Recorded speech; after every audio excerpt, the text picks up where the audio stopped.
Hi, good morning, everyone. Okay, so before we kick off the session, I just want to share a bit of my own personal experience so that maybe you can relate a bit more to this session. So 8 years ago, I was one of you guys. I was sitting down there trying to get a job. I have like 20 pieces of CV going around, passing them to all the employer booths right there. So 2 years ago, I was a career guru. Last year, I was one of the speakers, and now it's actually my first time moderating. So I hope this will inspire you guys that one day maybe you'll be here on the stage as well. So actually today, it's really a privilege to be sharing the stage with all the speakers. As part of my preparation, I obviously went through and read their profile, and I just found out that Courtling here on my left earned his CFA Charter in 1991. I wasn't even born yet in 1991, so it really is, it really is a privilege. And Malaysia recently celebrated our 67 Merdeka, right? All these people here have been in the industry for half of the time that Malaysia has earned its independence. All of them have been here for almost 3 decades. So I hope you guys are paying attention and truly realize what a privilege it is to listen to all these industry leaders. So okay, I'm going to kick off with the first question for today, which is the title of our talk actually. So okay, actually up to you guys who wants to answer first, but my first question is, how do each of you define success in the 21st century, both professionally and personally? And could you share with us on how has your personal definition of success evolved over the years?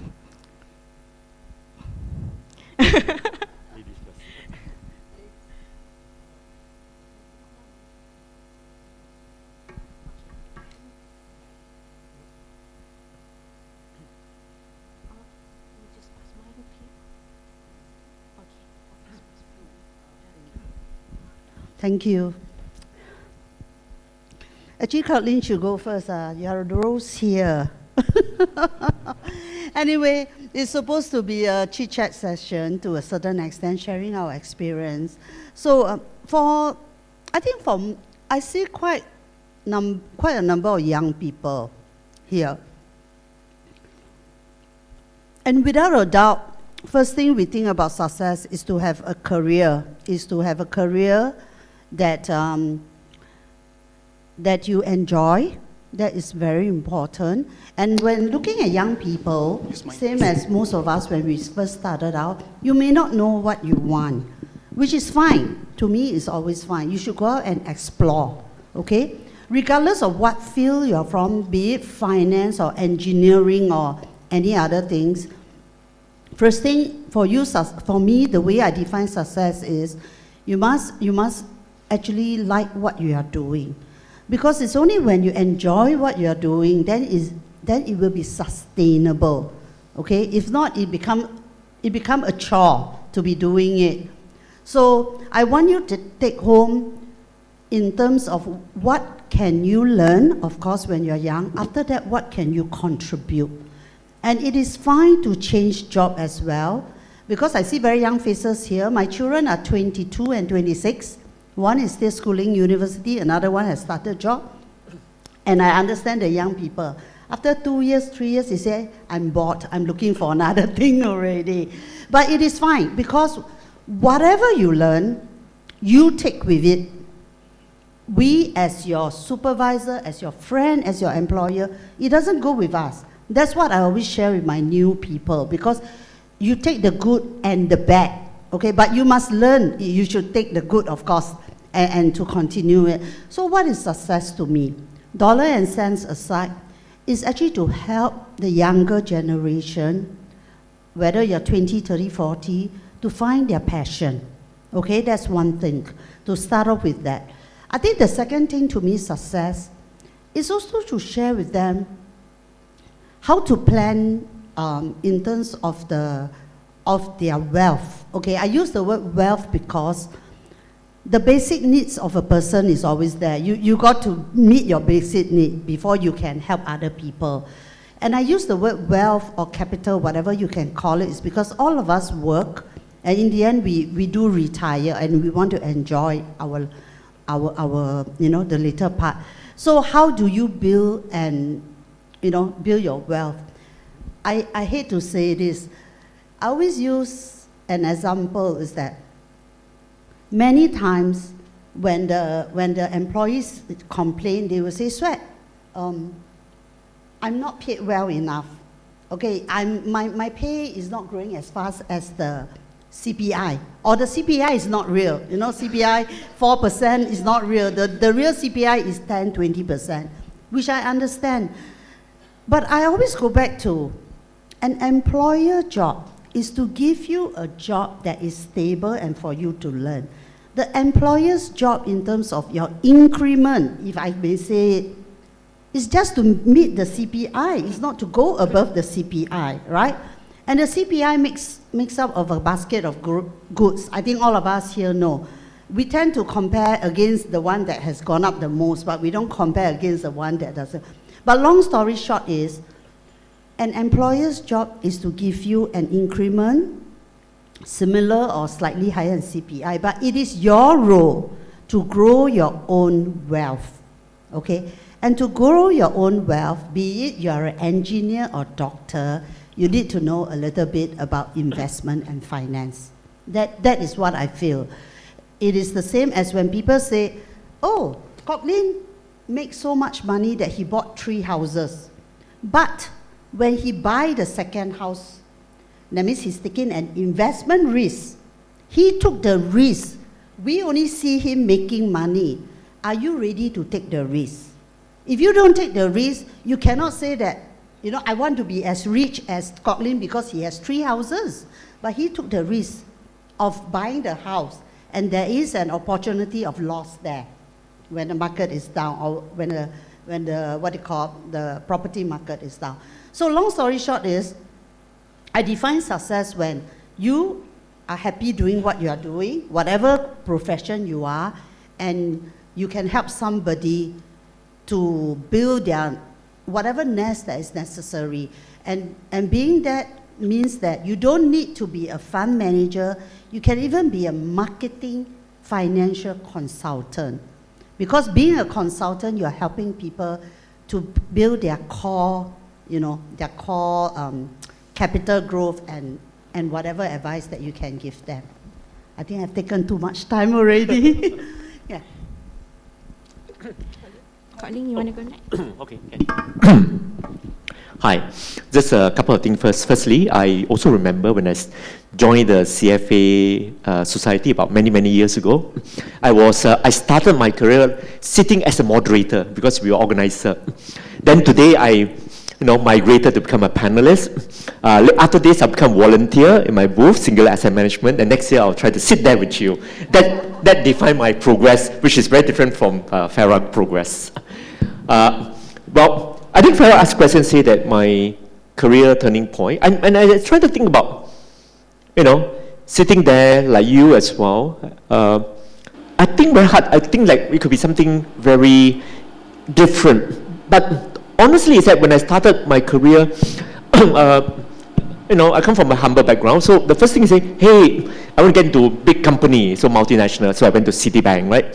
Oh, pay me more, right? I think that's more important. When I joined Citibank, then management associate, then assistant manager. Oh, I want to climb the corporate ladder, manager, AVP, VP, senior VP, right? And that was what I want to do. I mean, is that wrong? I'm not sure.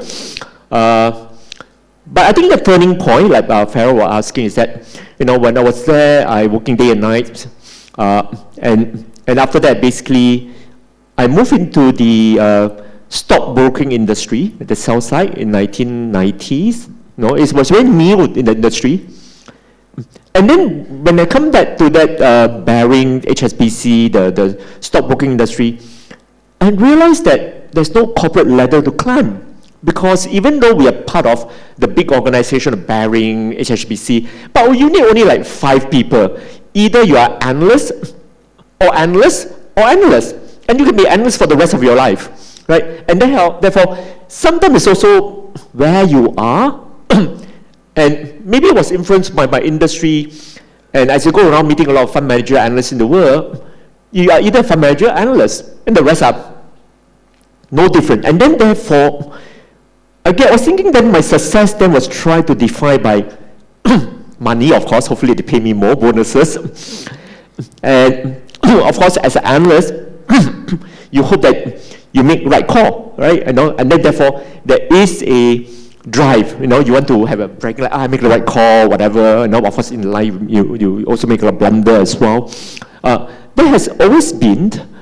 And then, of course, when I do that for many years, when I transitioned to start my own company, become buy-side, I think things become very different as well. The point become really say, hey, I need to survive. I need to be responsible for my clients, staff, And along the way as well, as you age, someone have try to tell you how old I am. Thank you, Farah. Right. And the fact that also, I'm lucky that my wife has been very involved in volunteer work and something, she's actually actively involved in hospice services, basically taking care of terminally ill patient, right? So for 10, 15 years, all about people leaving, right? And then of course, now they finally, all those books, things you read on Facebook, social media, begin to make sense, right? When people dying on the dying bed, they don't talk about their title, their money, whatever. It's all about friends and families, right? So I'm still in that journey. So I don't want to sound so morbid, but I'm still working. No longer. I used to work like 8-6, or maybe 8-9-6. Now I have better balance. I work now like 9-6-5 or 6. But it's still a journey. I still really enjoy, try to find good investment, good return.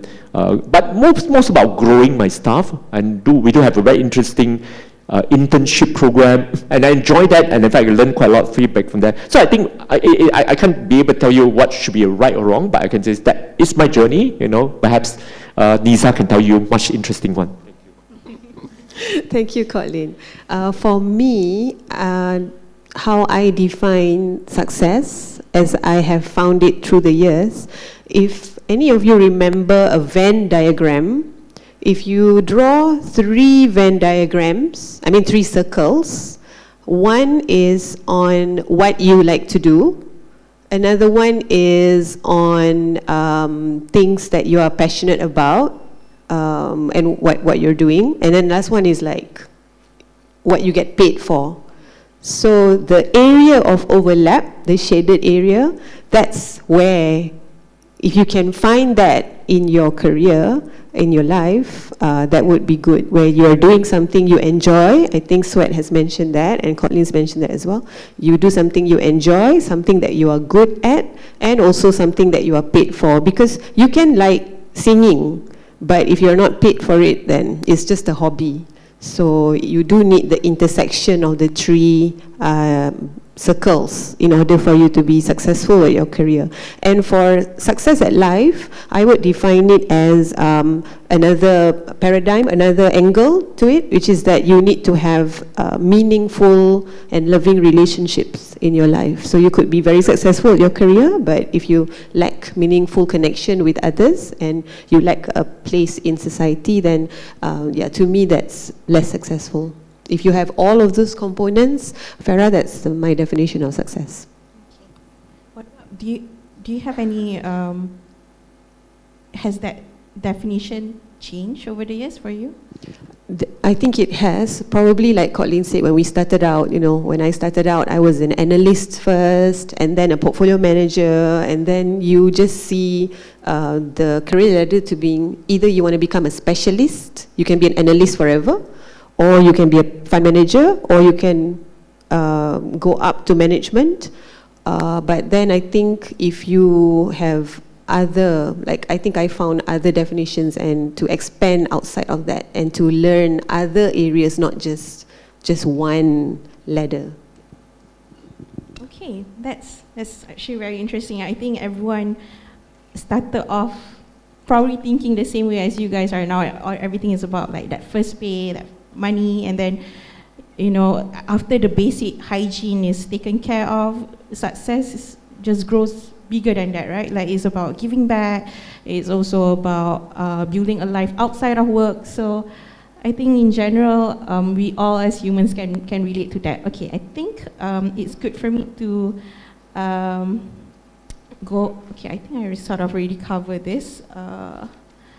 I'm gonna go to the next question, because all of you are senior leaders right now, right? So I just wonder, as leaders in your respective organization, how do you promote and sustain a culture that supports work-life balance?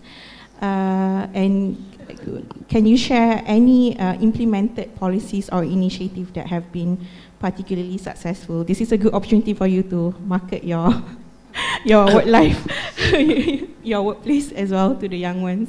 Oh, work-life balance in my firm, some colleagues here, or if I ask about them, it's all, at the moment, it's all about running the Standard Chartered Marathon and raising fund for Teach for Malaysia this year, right? I mean, we actually, and I quite enjoy, because all of a sudden, when we started the journey, I'm just using the example, and just a few of us, I guess they were all gradually pressured, to say, oh, I need to run a 10 kilometer. Oh my God, how to run, and we persevere, and amazing, last 3 years have been amazing. All of a sudden, I have a few staff that migrated to 21 kilometer, and this year, I think 2 of them doing 42 kilometer full marathon, right? Amazing.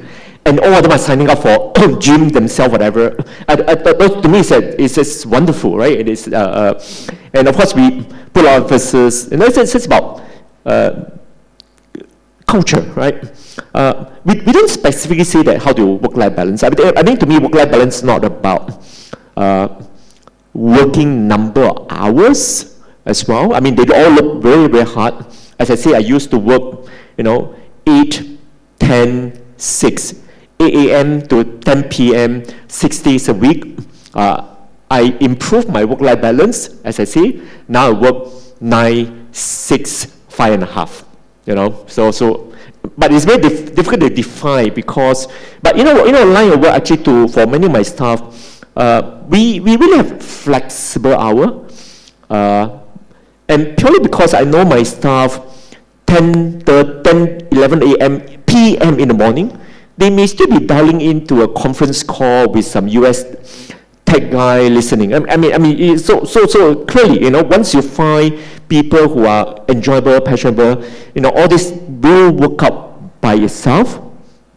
And that's what, we've been lucky to create that kind of culture.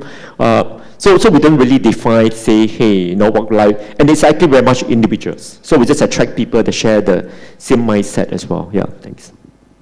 I think for my company, we have tried to implement policies that caters or addresses the desire of the younger workforce for work-life balance. We have hybrid work from home, which I think a lot of young people like. And one interesting thing is that we have recharge Fridays. So every last Friday of the month, we get the afternoon off. So I think that's a nice policy by the company to, have more sustainable practices. That's right. Yeah, because I'm from a more established organization, bigger in that sense. So what we implemented is work from home, as well as every month there is a two hours early release. So this is a time that we allow the staff to take. But again, it comes back to your own responsibility and passion for what you are doing, right? Because if you enjoy what you are doing, then there's no need to say, oh, 3 o'clock, I must go off already. Because you enjoy, you just want to do more.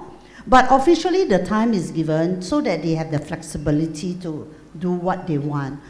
And looking at all the young people today, even myself included, after the COVID period, I think we do appreciate working from home as well. So that's where your own responsibility of commitment to your job comes in, because It doesn't mean that the boss's eyes are not on you, you are not working. Because you can work until 12 midnight. Colin, sorry, because I know you work until 10 p.m. But I always tell my guys, productivity, right? You say, Sweat, I work until 12 midnight, but your work is no good. There is still mistake.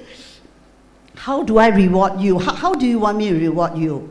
So work-life balance is when you yourself knows that you enjoy your work or you can get it done efficiently, whether is it within that 9 hours, 10 hours, or within 5 hours, then you do what you like.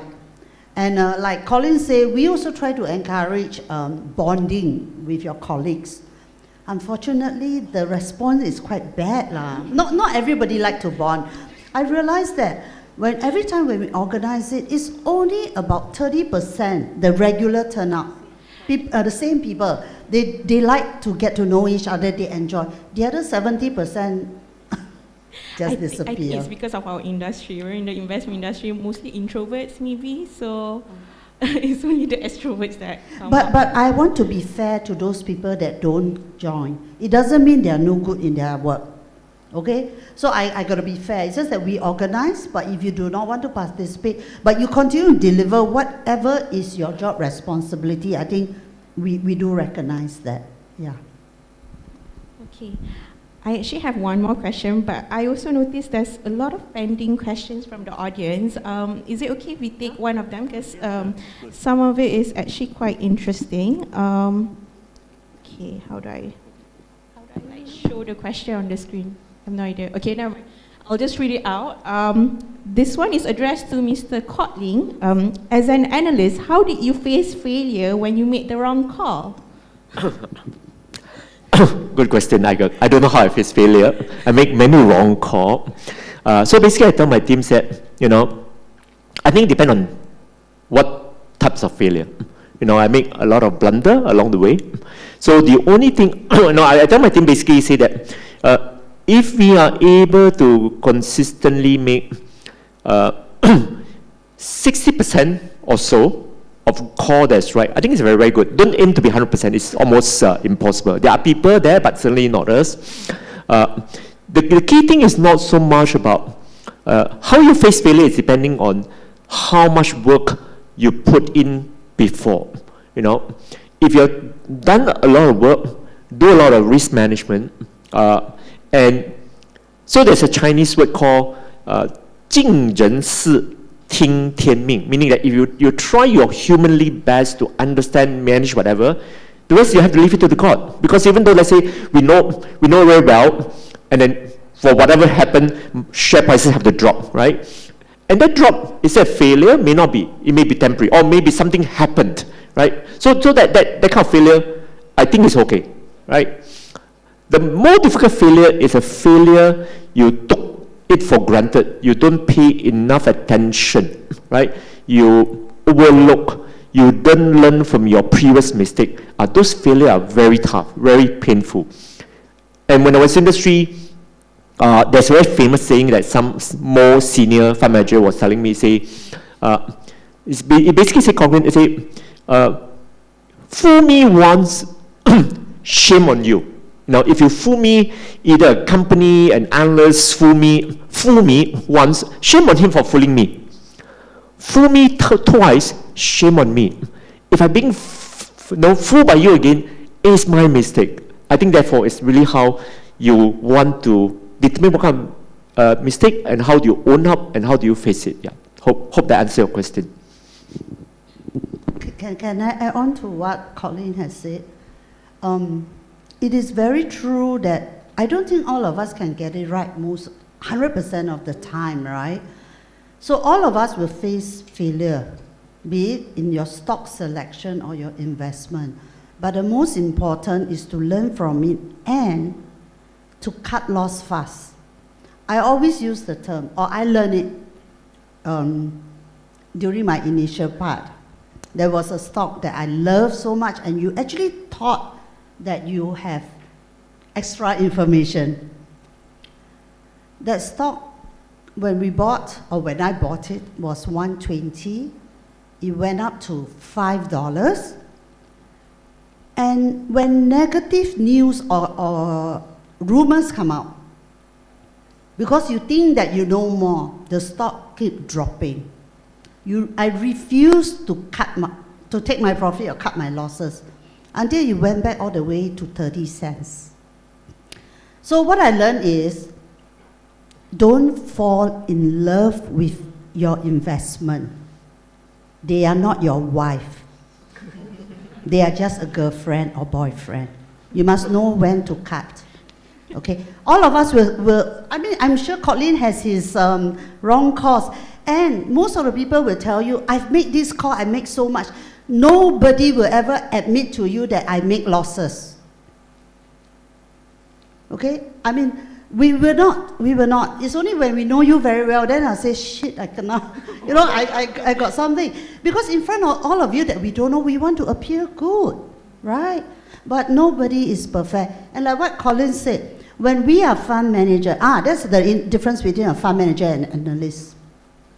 If you become an analyst, and if you decide, say the stock has some negative news or you make the wrong call, you just say stop coverage, okay? But as a fund manager, you live with your losses. Because your portfolio, if you take your loss, is crystallized. And your client that you owe an obligation or to deliver, that negative is dragging you all the time, right? So, unfortunately, I respect fund manager than analysts. Because analysts will tell you all my right call. They will never tell you their wrong call. And unless you track him or her very closely, you don't know his or her track record, except the good one. But a fund manager, assuming he or she stay with the job not those that are 2 years and during the boom time, it shows in their track record. And those are the real one that really deliver during the whole cycle. Yeah. Sorry, I answered your question as well. No.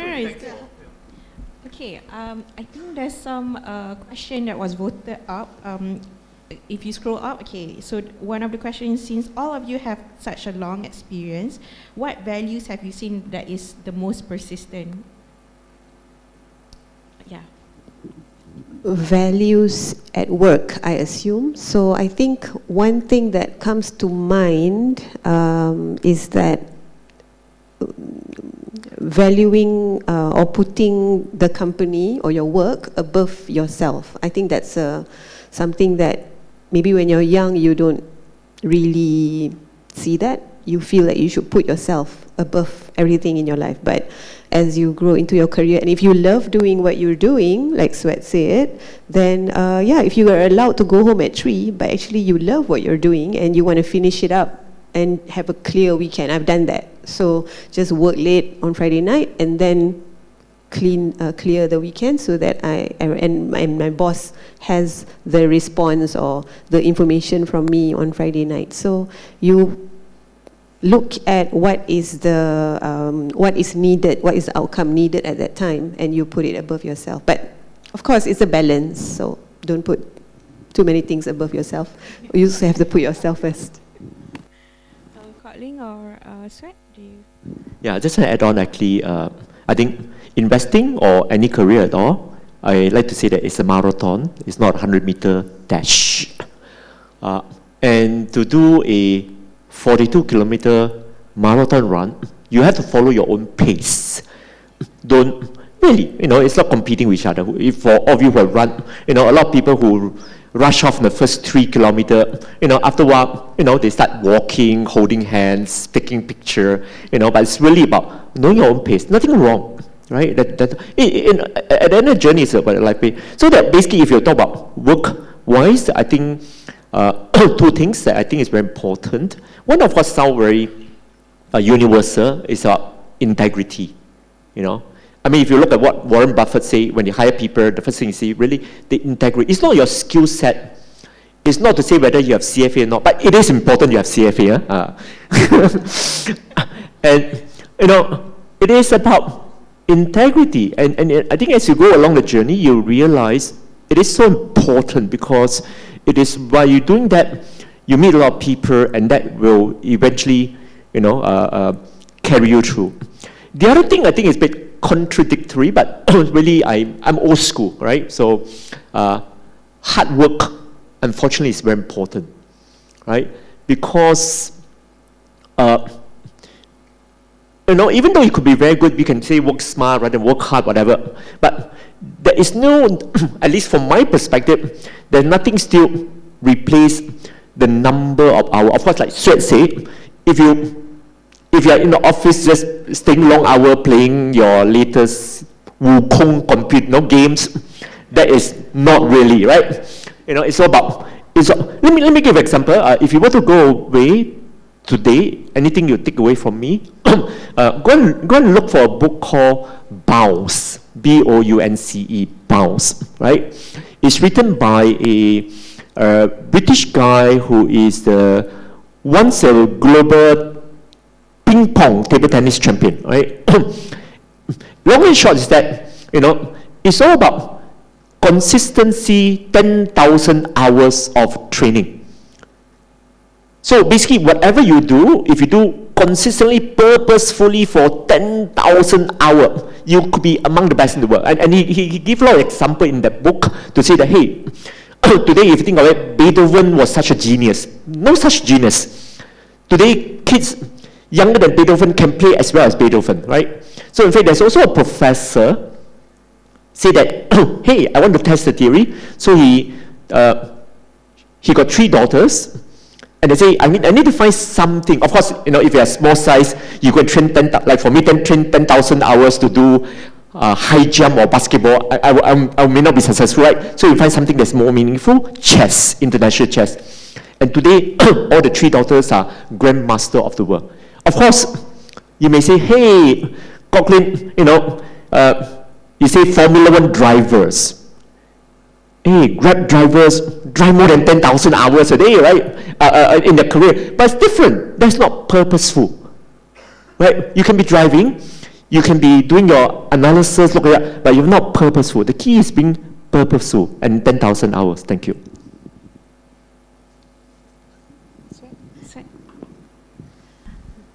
I think, like what Colin said, nothing's dropped from the sky. You have to work for it. You really have to work for it. Some people are better, luckier, They don't need to work so hard, but they get the result. Some of us just got to work harder to achieve what we want.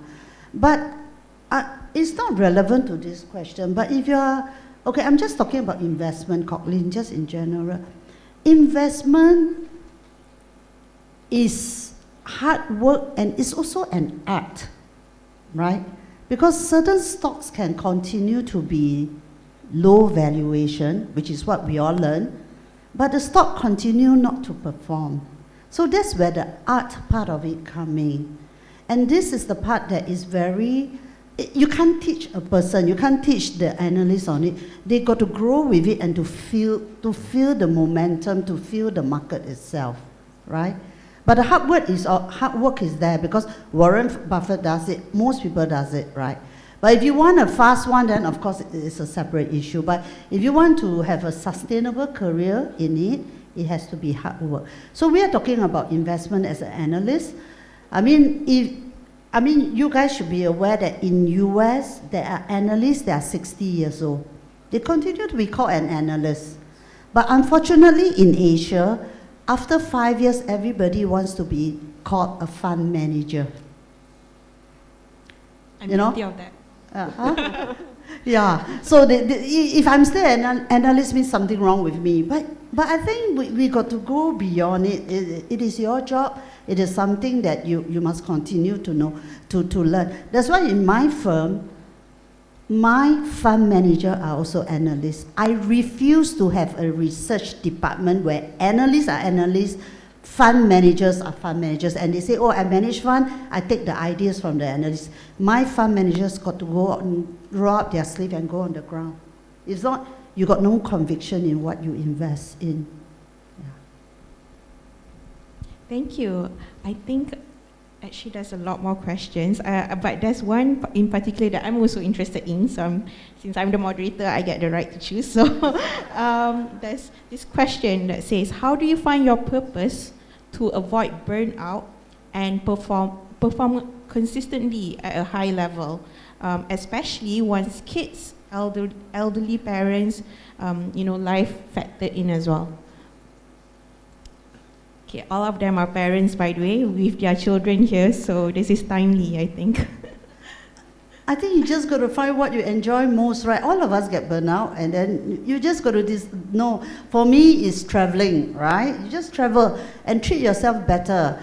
Young like you guys, we go on economy class, cattle class. Now my husband said, you better treat yourself better. Go on premium economy or business class. But anyway, the thing is that you got to find what you enjoy, and there's nothing wrong. I really find that whether is it running, gardening, whatever, you know, hospital work, as long as you take your mind off whatever that is your burnout, then you come back and recharge. To me, as simple as that, you just got to refocus, find your north back again. I mean, yeah, basically that's for me. Yeah. I think Sweat brought up a good word, your north, your true north. So I think in life, we are guided by what is our true north, and Courtney mentioned believing in God as well, in one of the things that is above you, like you put in the effort up to a certain extent, after that you let go. Muslims have a word for this, we say redha. So you just, let go above, after what you have put in, as best as to your abilities. So if you have your true north, your purpose, it helps if you believe in something bigger than yourself, so that you feel and you see that every day you work, it's not just for that paycheck, it's not just for this report, it's not just for this presentation, it's actually bigger than that. It's about you as a person, improving yourself, achieving something in life, betterment for your family, for your community, and that would hopefully guide you during the stresses of life. If I may quickly add, I think, like my Chinese way, basically, 尽人事听天命. I mean, you try your human best, then leave it to God, to luck, whatever, right? Now, if you really try very hard, hopefully you will not be stressed out as much, as burnt out as But I think it's a fantastic question to ask about, say, how do you deal with, avoid burnout, right? It is difficult to know because, some people a little bit say, oh, I'm stressed, and end up really, I think, so to me, a lot of time it's like, I feel your talent may be wasted, your potential may be wasted. Everyone else has, infinite potential. It's question how much you push yourself, but certainly, there's also a limit. And then you have to find a way to manage the risks of burnt out. Meaning that at some point in time, you may say that, oh, clearly I need to take a break, right? If you have good religious beliefs and things, if you find peacefulness. One of my staff, she loves yoga. When I just bring her meditation, right? For me, running, exercise, help me to reduce the stress. So exercise is really important. In fact, it's scientifically proven that it will help to reduce the risk and stress, and hopefully, reduce the probability of burnout. Yeah. Okay. Thank you. Thank you. Okay. There's this other question I think relate a bit to when you had the sessions with your colleagues. What do you call that? Networking session. So the question is, how does networking or socializing affect our success? And what are some advice that you could share regarding it? I think every one of us can answer. Networking to me is very, very important. Okay, networking doesn't mean that I want to rise up. It is how do you work with people. Okay, as I mentioned earlier on, I have 2 kids, and I've always told my kids, I only need A's from your result. I don't need A star. I say, if you want to become a professor, maybe you need your A star because you work alone. But if you have a job that you work with other people, I need some EQ in you, right? Because you can be a very good in whatever you're doing, but if your job does need the help of other people to form a circle. So just to share with you, what does fund managers do in general as a fund management company? Colleen can actually attest to it. It is a circle. My fund manager will feel that they are very great because they did a good job, okay? But there is a valuation part of the portfolio. You buy your stock, somebody got to settle to pay for the stock, the investment of it, and to do a valuation. What if my support people make a blunder of it? To me, the circle is incomplete. It is a blunder, and the client is affected, right? So, to me, my support people are as important as my fund manager, right? Then when my fund manager say, I've done a good job, the marketing guys got to deliver even more because they got to bring in the money. I mean, bring in the money as to get a mandate. So sometimes the marketing guy will say, I bring in the mandate, but the fund manager screw up. So in a way, it is a circle. So it comes to whether you call it socializing, networking, you need to form that link with people that is not a fund manager in a way or analyst to make sure that everything goes. So let's say your backroom has issue. As a fund manager, you can help as well to actually hold the hand of the client, to try to smoothen the process so that the client don't get angry. So you cannot say, I wash my hand, I've done a fantastic job as a fund manager.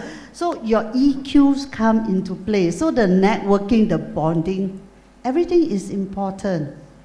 You may not like it, but you still have to do it. Yeah.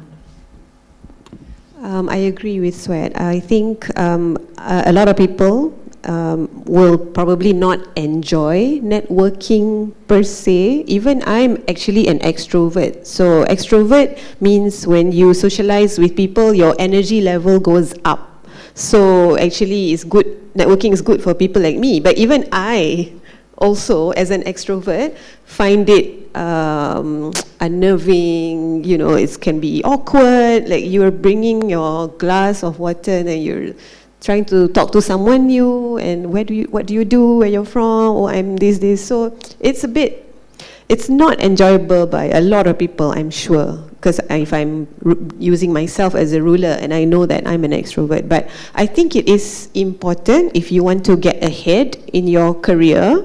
It is about getting to know people in your company, like Swet says, the people in the back office, in the support, they're all important. Everyone plays a role in your organization. So I would definitely advise to go for company events, and I would advise to go for industry events such as CFA, because then you meet more people and you learn more, you know more people and you know more things than just what you do on a day-to-day. So I think it's important, especially for young people starting out their career. Quick one. I think it's important, but at the same time also I realize that everyone have different personality. If your children are really introvert, you can encourage them, force them. And I've been thinking about this as well, even though socializing is important. I've been socializing a lot as well with Chimper, whatever. Now, but also it's not about how often you socialize. It's like, who do you socialize with? It's not measured by the quantity. You go out there, hello, data rate, satay, but clearly it's a quality. It's the same thing about the 10,000 hour, right? The 10,000 socialization. Is it purposeful or is it just lepa, happy, So I think that that's important. Secondly, I think for those who are perhaps less, more introvert, absolutely nothing wrong. Don't feel bad about that, because I think I've been thinking a lot about technology has made it wonderful. Before that, as an analyst, the only time I talk to a company is I go there and see the person face to face, right? That's the only way. Today, it's a Zoom call, you can WhatsApp, and you don't really have to, and you can do a wonderful job doing that as well. Think of it, right? And before that, language used to be a barrier, right? Now, last time we say cover Chinese, now you have the Samsung S24, hopefully Apple coming out with AI, Language is actually also no longer a barrier. Think about that. I got no solution, but really, that's for you to think about the balancing. Thank you. Colleen, you mentioned about quality. CFA Society Malaysia, good quality or not to network with? I'm not sure I want to be invited next year or not. I'll reserve my question. Okay, so we only have 5 more minutes. I do want to end on this one question, and then we'll wrap it up. Okay, so the question is, what advice will you give to your younger self? Okay. Anyone would like to start? This is our seal. I'm not sure. I'm still thinking what advice to give to myself because I still feel I'm quite young. So that when I like 20, 30 later, I still think what advice do I give myself? Clearly, I would always say, enjoy your journey. I would like to tell you about, you should do this, not this, and never. I think just enjoy your journey. Make mistake, perfectly fine. We are all human, right? The only thing is that things that doesn't change core value, trust, integrity, empathy. Really, those are the core virtues. It's easier to say, but it's really, as she said, you must have good guiding principles. Follow that. The rest, enjoy yourself, make mistakes, fine, go on. Along the way, for me, it just so happened that I'm lucky to stumble into something I enjoy. Otherwise, I could still be 20 years later, say, I couldn't find something I enjoy, integrate, whatever. But even then, it's perfectly fine. There's no perfect word. Thank you. I think I would tell my younger self, hang in there, because I was also doing CFA in my 20s, being out there. My son is here, so I always tell him as well, hang in there. Yes, life is tough. Adulting is hard, right? I think we all know that. There should be a t-shirt on it. But it gets better. Enjoy the journey. Work hard, invest in yourself. So do the CFA, definitely. If this is your field, I would definitely, I think all 3 of us agree it has really benefited our careers. Certainly it changed mine, so improved mine. So do it, invest in yourself, work hard, enjoy the journey. That would have been my advice to myself. If I have an advice for myself is diversify. Being an Asian, I think we are very focused, right? Whatever we do, we want to do well, and it is important, don't get me wrong. But I find that it's only when I get older that I say, hey, you need to go beyond, whatever you're good at and learn something else. So that is the only advice I'll give myself, which is I've given my children as well. If you don't like it, whatever you're doing, then try something else. But you cannot keep changing it until you're 40 years old, okay? I mean, for your first 1-2 job, yes, you may not enjoy, because young people just feels that they need to have to be appreciated immediately. I said I have a son, he's interning, and his job is actually to check on the spreadsheet of the senior people.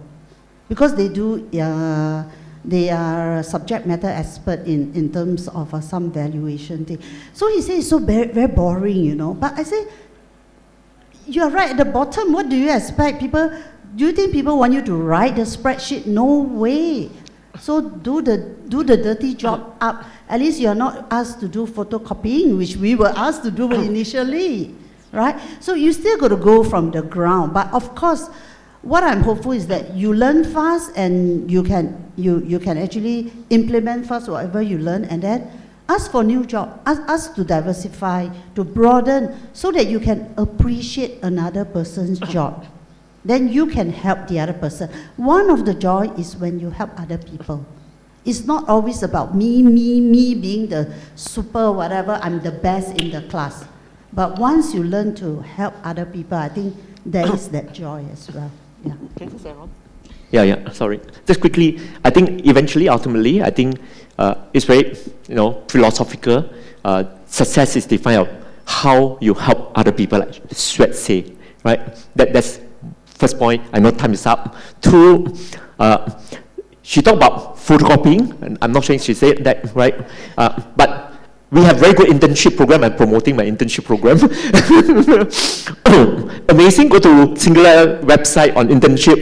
You know, our internship never had to do coffee or photocopying. You know, when they came day one, we deep dive them into, you know, company, you know, meeting whatsoever, and I guess the difference is that we are a small company. I own the company, a lot of flexibility, and that was we are a bit more lucky. Whereas if I have been working with a big company, then the structure policy become much more difficult. So it's not say better whatever. It's also so you want to choose whether big or small company. Lastly, so that I will get invited next year, CFA is a must, absolutely must. Why? We're all born very differently. Some are born in a privileged family. Oh, because they're born with a very privileged family, they go to international school, they go to Ivy League because their parents go to Ivy League, right? Hey, I jago kampung, you know, I don't have the chance to. So we're born, unfortunately, very differently, right? So is it UPN or UKM, Mara versus, you know, I mean, is that really is that our fault, whatever? However, CFA equalized that, because CFA exam is taken by those are Ivy League, Jaga Kampung, all the same exam, right? And this is one universal accreditation that unified. So therefore, you cannot say that, oh, the CFA in New York is better than Malaysia. Nonsense. They're all the same. Because I used to be a grader for 2-3 years, I know. And I can tell you, I'm not sure I'm allowed to say this, you know, as we are grading, I can even see certain, no, that's hearsay, right? Even professor of finance failed the exam, right? So I think CFA is a pass, because all immediately you equalize yourself from people with different background whatsoever. So definitely, thank you. I get invited next year, right? Okay, I think that's a good conclusion on the session. I'm sure you learned a lot. I know I did. Thank you. A round of applause for our panelists. Thank you so much, everyone, for paying attention. Thank you, Sarah.